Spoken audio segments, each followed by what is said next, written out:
আমরা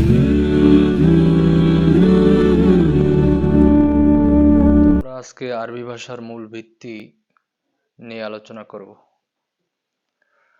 আরবি ভাষার মূল ভিত্তি হলো চারটি। এই চারটির উপরই আরবি ভাষা দাঁড়িয়ে আছে।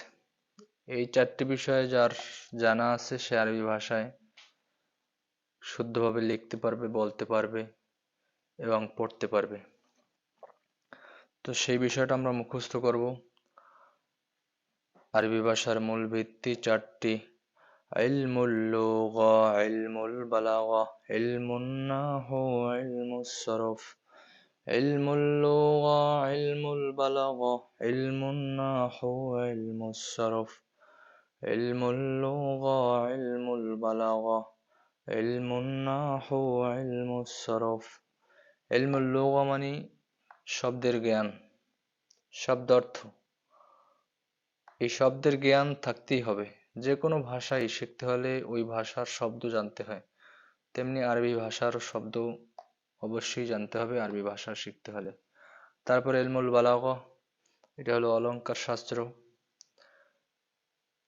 এটার পরে ইলমুন নাহু, তারপর ইলমুস সরফ। তো ইলমুস সরফ এবং ইলমুন নাহু এবং ইলমুল লুগা, এই তিনটা অবশ্যই জানতে হবে আরবি ভাষার জন্য। এরপরে চতুর্থ নম্বরে ইলমুল বালাগা।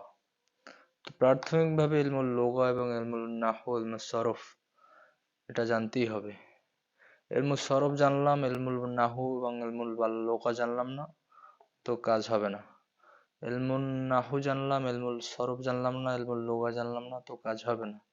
ইলমুল নাহু জানলাম, ইলমুল সরফ জানলাম, কিন্তু ইলমুল লুগা জানলাম না, তাতেও কাজ হবে না। এই জন্য এগুলো আমাদের সম্পূর্ণ ভালোভাবে আয়ত্ত করতে হবে।